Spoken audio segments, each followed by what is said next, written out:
नमस्कार मो विद्यालय नाम सरकारी पौर बालिका उच्च विद्यालय आस्का रोड ब्रह्मपुर।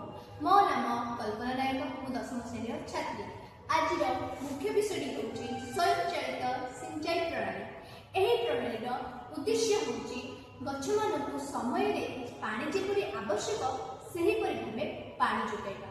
एहा द्वारा समय और श्रम ए दुईटा जाक संचित होइथाय।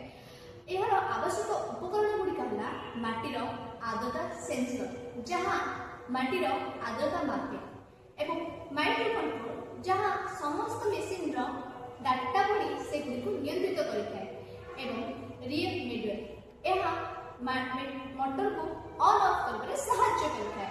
जल मोटर यह समस्त गछ गुड़ी पानी जोगाई थाए एवं विद्युत जोगाण यह समस्त उपकरण गुड़ी शक्ति देता है। कनेक्टिंग वाई इत्यादि यार कार्य प्रणाली प्रथमे माटीर आर्द्रता मेसिन माटीर आर्द्रता मापे। जदि माटी सुखी जाए तेबे माटीर आर्द्रता मेसिन ऑर्डिनो एक सिग्नल पठाए एवं एवं एहा से सिग्नल को ऑर्डिनो रियल मीडियम को पठाई थे। रियल मीडियम माध्यम रे पानी पंप चलते एवं गछरे पानी देखाए। माटी जदि भिजिगला तेबे सेंसर एक सिग्नल दे पंप को बंद करते।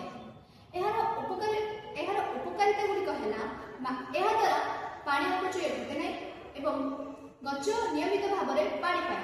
समय और श्रम दुईटा जाक सचित होता है। एहार आवश्यकता गुड़ी कहला माटीर आर्द्रता सेंसर माटीर आर्द्रता